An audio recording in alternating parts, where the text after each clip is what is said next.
Assalamualaikum warahmatullahi wabarakatuh dan salam sejahtera kepada semua. Selamat datang ke video pembentangan kami. Pada hari ini kami akan membincangkan satu topik yang sangat penting dalam bidang pendidikan khas, iaitu ciri-ciri murid berkeperluan khas yang mengalami ketidakupayaan pekak buta serta implikasi dalam pendidikan inklusif. Sebelum kita meneruskan perbincangan, mari kita memahami terlebih dahulu maksud pendidikan inklusif. Pendidikan inklusif merupakan satu pendekatan pendidikan yang memberi peluang kepada semua murid, termasuk murid berkeperluan khas, untuk belajar bersama-sama dalam persekitaran sekolah yang sama tanpa diskriminasi. Melalui pendidikan inklusif, setiap murid diberikan peluang yang adil untuk berkembang dari segi akademik, sosial, emosi mengikut keupayaan masing-masing. Namun begitu, setiap murid berkeperluan khas mempunyai keunikan dan cabaran yang berbeza. Salah satu kategori yang memerlukan perhatian khusus ialah murid yang mengalami ketidakupayaan pekak buta. Mereka berhadapan dengan cabaran yang lebih kompleks kerana mengalami masalah penglihatan dan pendengaran secara serentak yang boleh memberikan kesan terhadap komunikasi, pembelajaran dan interaksi sosial mereka. Dalam video ini, kami akan menerangkan maksud ketidakupayaan pekak buta, ciri-ciri yang dapat dikenal pasti pada murid yang mengalami cabaran yang dihadapi dalam proses pembelajaran serta langkah-langkah yang boleh diambil oleh guru dan pihak sekolah bagi membantu mereka belajar dengan lebih berkesan dalam persekitaran pendidikan inklusif. Assalamualaikum dan salam sejahtera. Pada hari ini, saya akan menerangkan tentang murid pelbagai ketidakupayaan. Tahukah anda apakah yang dimaksudkan dengan murid pelbagai ketidakupayaan? Apabila mendengar istilah ini, ramai yang mungkin beranggapan bahawa ia merujuk kepada murid yang mempunyai satu ketidakupayaan sahaja. Namun sebenarnya, murid pelbagai ketidakupayaan ialah murid yang mempunyai lebih daripada satu ketidakupayaan pada masa yang sama. Menurut Peraturan-Peraturan Pendidikan Khas 2013, murid dalam kategori ini mempunyai kombinasi ketidakupayaan yang memerlukan sokongan pendidikan khas yang bersesuaian dengan keperluan mereka. Cuba anda bayangkan situasi ini. Bagaimana jika seseorang murid tidak dapat melihat dengan jelas dan pada masa yang sama tidak dapat mendengar dengan baik? Sudah tentu proses untuk menerima maklumat menjadi lebih mencabar, bukan? Inilah salah satu contoh murid pelbagai ketidakupayaan, iaitu gabungan ketidakupayaan penglihatan dan pendengaran. Murid seperti ini mungkin menghadapi kesukaran untuk melihat bahan pelajaran yang dipaparkan oleh guru mereka. Pada masa yang sama, mereka juga sukar mendengar penerangan yang diberikan di dalam kelas. Oleh sebab itu, mereka memerlukan bantuan seperti bahan braille, bahasa isyarat sentuhan dan pelbagai teknologi bantuan untuk membantu proses pembelajaran. Selain itu, pernahkah anda melihat murid yang suka berinteraksi dengan orang lain dan pada masa yang sama suka memberi tumpuan di dalam kelas? Keadaan ini mungkin berlaku kepada murid yang mempunyai autism dan ADHD. Murid yang mempunyai autism biasanya menghadapi cabaran dalam komunikasi dan interaksi sosial. Apabila digabungkan dengan ADHD, mereka juga mungkin mengalami kesukaran untuk memberi perhatian dalam tempoh yang lama. Mereka juga mudah terganggu dan kadang-kadang bertindak secara impulsif. Namun begitu, dengan strategi pengajaran yang sesuai, murid ini tetap mampu belajar dan menunjukkan perkembangan yang positif.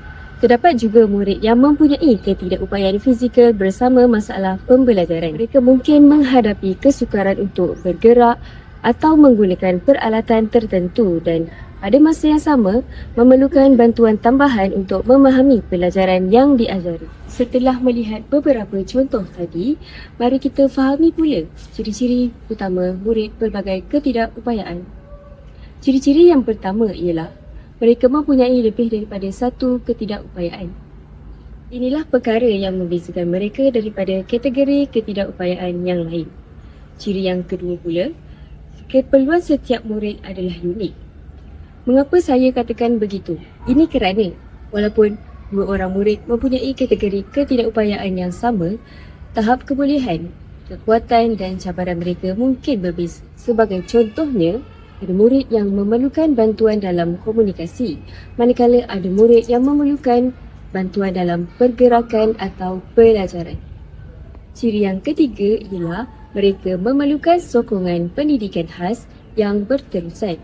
Sokongan ini penting bagi memastikan mereka dapat mengikuti pembelajaran mengikut kemampuan masing-masing. Seterusnya, apakah pula ciri-ciri umum yang sering dapat dilihat dalam kalangan murid pelbagai ketidakupayaan? Yang pertama ialah dari aspek komunikasi. Sesetengah murid mungkin menghadapi kesukaran untuk memahami arahan atau menyampaikan idea dengan keperluan mereka kepada orang lain. Yang kedua ialah aspek pembelajaran. Mereka mungkin memerlukan lebih banyak masa untuk memahami sesuatu konsep atau menyiapkan tugasan yang diberikan. Selain itu, terdapat juga cabaran dari segi interaksi sosial. Ada murid yang kurang yakin untuk bergaul dengan rakan-rakan atau menghadapi kesukaran untuk bekerjasama dalam aktiviti berkumpulan. Seterusnya ialah aspek mobiliti dan pengurusan diri. Sesetengah murid memerlukan bantuan untuk bergerak, mengurus peralatan pembelajaran atau menjalankan aktiviti harian yang tertentu. Walau bagaimanapun, penting untuk kita fahami bahawa tidak semua murid akan menunjukkan semua ciri ini kerana setiap individu adalah berbeza.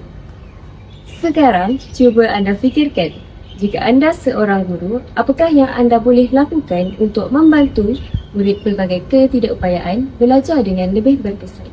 Baiklah, yang pertama, guru perlu menggunakan kaedah pengajaran yang fleksibel dan sesuai dengan keperluan murid. Sebagai contoh, guru boleh menggunakan gambar, video, bahan konkret atau aktiviti secara hands-on bagi membantu murid memahami pelajaran dengan lebih mudah. Yang kedua, penggunaan teknologi bantuan juga sangat penting. Teknologi seperti perisian khas, alat komunikasi alternatif dan bahan digital yang sesuai dapat membantu murid bagi akses pembelajaran dengan lebih baik. Selain itu, sokongan daripada guru pendidikan khas dan guru mata pelajaran juga memainkan peranan yang besar dalam perkembangan murid. Kerjasama antara guru membolehkan keperluan murid dikenal pasti dan dibantu dengan lebih berkesan. Sampai itu, kerjasama ibu bapa dan pihak sekolah juga amat penting. Apabila semua pihak bekerjasama, perkembangan murid dapat dipantau dan disokong secara berterusan. Akhir sekali, murid pelbagai ketidakupayaan memerlukan persekitaran pembelajaran yang inklusif.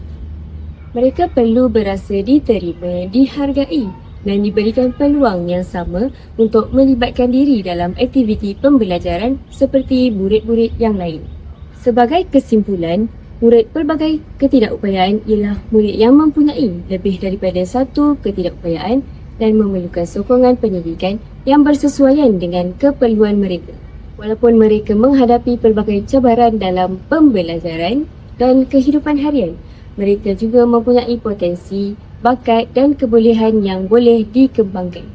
Dengan sokongan daripada guru, ibu bapa, sekolah dan masyarakat, mereka mampu berkembang serta mencapai potensi diri secara optimum. Ketidakupayaan pekak buta ialah keadaan seseorang mengalami masalah penglihatan dan pendengaran secara serentak. Keadaan ini menyebabkan mereka sukar berkomunikasi, mendapatkan maklumat dan bergerak secara berdikari. Ciri-ciri murid pekak buta. Pertama, sukar berkomunikasi dengan orang lain. Kedua, sukar memahami arahan yang diberikan secara lisan atau visual. Ketiga, bergantung kepada sentuhan bahasa isyarat atau bantuan individu lain. Keempat, menghadapi cabaran dalam interaksi sosial dan mobiliti. Kelima, memerlukan sokongan dan peralatan khas untuk pembelajaran. Situasi menunjukkan pelajar yang mempunyai ketidakupayaan pekak buta. Video ini memamparkan pelajar yang mempunyai ketidakupayaan pekak buta sedang menjawab peperiksaan menggunakan mesin Braille. Alat bantuan ini membolehkannya membaca soalan dan menulis jawapan dalam tulisan Braille. Kemudahan seperti ini penting untuk memastikan murid berkeperluan khas dapat menduduki peperiksaan dengan lebih selesa, berdikari dan adil. Assalamualaikum warahmatullahi wabarakatuh dan salam sejahtera. Hari ini saya akan meneruskan pembentangan kita dengan menerangkan tentang implikasi murid pekak dan buta dalam pendidikan. Jadi apa itu murid pekak dan buta? Okey, murid pekak dan buta ni ialah murid yang mengalami masalah penglihatan dan pendengaran secara serentak. keadaan ini memberi cabaran yang besar dalam proses pembelajaran dan komunikasi mereka di sekolah. Antara implikasi utama ialah murid mengalami kesukaran untuk komunikasi dengan guru dan rakan-rakan. Hal ini kerana mereka tidak dapat menerima maklumat melalui pendengaran atau penglihatan seperti murid biasa. Contohnya, mereka suka mendengar pendengaran guru, membaca tulisan di papan putih ataupun memahami arahan yang diberikan di dalam kelas. Keadaan ini menyebabkan proses pembelajaran menjadi lebih mencabar dan mengambil masa yang lebih lama. Murid pekak dan buta memerlukan pendekatan pengajaran yang khusus dan sesuai dengan tahap keupayaan mereka. Jadi, guru perlu menggunakan kaedah komunikasi alternatif seperti bahasa isyarat sentuhan, penggunaan braille, bahan bercetakkan serta alat bantuan teknologi bagi membantu murid memahami pembelajaran dengan lebih baik. Selain itu juga, guru memainkan peranan yang sangat penting dalam membantu murid pekak dan buta ini. Guru perlu mempunyai tahap kesabaran yang tinggi serta bersikap kreatif dalam mengendalikan proses pengajaran dan juga pembelajaran. Sebagai contohnya, guru perlu mengubah sesuai aktiviti pembelajaran supaya lebih mudah difahami dan juga lebih sesuai dengan keperluan murid. Di samping itu, guru perlu memberi perhatian secara individu kepada murid pekak dan buta ini kerana mereka memerlukan bimbingan yang lebih berfokus berbanding murid yang lain. Ini kerana setiap murid mempunyai tahap ketidakupayaan yang berbeza dan memerlukan pendekatan yang berlainan. Seterusnya, implikasi lain ialah dari segi interaksi sosial murid di sekolah. Murid pekak dan buta ini mungkin mengalami kesukaran untuk bergaul dan berinteraksi dengan rakan-rakan mereka yang lain. Hal ini boleh menyebabkan mereka berasa terasing, kurang yakin dengan diri sendiri dan suka melibatkan diri dalam aktiviti kelas atau aktiviti kurikulum. Oleh itu, pihak sekolah perlu mewujudkan suasana pembelajaran yang inklusif dan mesra kepada murid yang berkeperluan khas. Rakan-rakan sekelas juga perlu diberi pendedahan tentang cara membantu dan berkomunikasi dengan murid pekak dan buta ni supaya mereka tidak rasa dipinggirkan. Dari sudut pendidikan inklusif pula, murid pekak buta sebenarnya mempunyai potensi untuk berjaya seperti murid lain sekiranya mereka mendapat sokongan dan peluang pendidikan yang sesuai. Oleh itu, kerjasama antara guru, ibu bapa, pihak sekolah dan juga masyarakat amat penting dalam membantu perkembangan akademik dan juga sosial mereka. Kesimpulannya, murid pekak buta ini menghadapi pelbagai cabaran dalam pendidikan terutamanya dari aspek komunikasi, pembelajaran dan juga interaksi sosial. Namun begitu, dengan sokongan yang mencukupi, pendekatan pengajaran yang sesuai serta persekitaran sekolah yang inklusif, mereka masih mampu mencapai potensi diri dan memperoleh pendidikan yang berkualiti.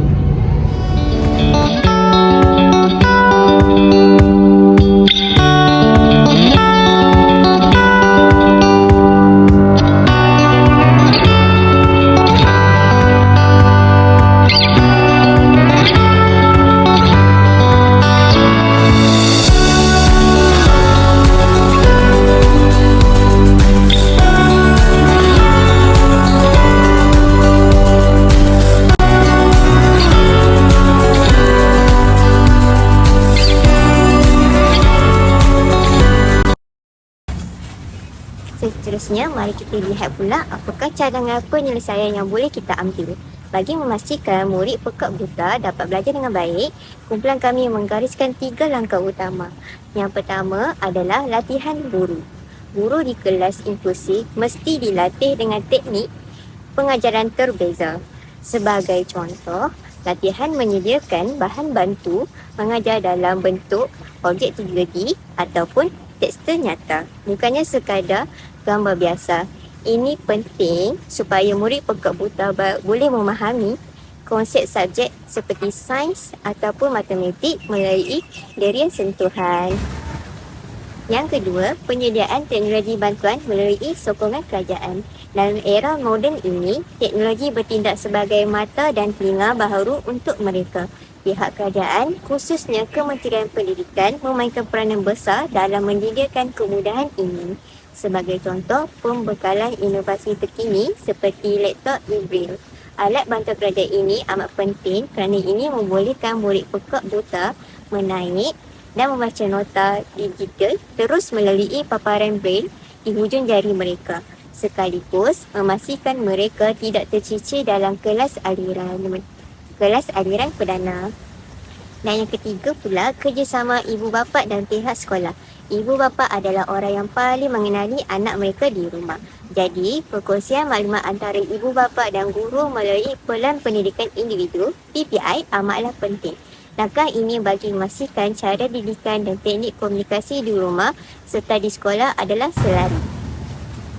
Kesimpulannya, cabaran untuk mendidik murid dengan ketidakupayaan pekak buta dalam pendidikan inklusif ini sememangnya besar. Ia memerlukan pengorbanan masa, kos dan tenaga daripada semua pihak. Namun, kita harus sentiasa ingat satu prinsip utama. Setiap murid mempunyai hak untuk mendapat pendidikan yang sama tanpa diskriminasi. Pendidikan inklusif yang sebenar bukan sekadar meletakkan jasad mereka di dalam kelas biasa, tetapi ia adalah tentang menyediakan wang, keadilan, akses dan kasih sayang kepada mereka. Ayo, kita sama-sama pastikan tiada seorang pun anak-anak istimewa ini yang terpinggir daripada arus pendidikan negara. Sekian saja daripada kumpulan kami. Terima kasih. Semoga perkongsian kami dapat meningkatkan kefahaman dan kesedaran tentang kepentingan menyediakan pendidikan yang inklusif dan mesra kepada semua murid tanpa mengira perbezaan keupayaan mereka.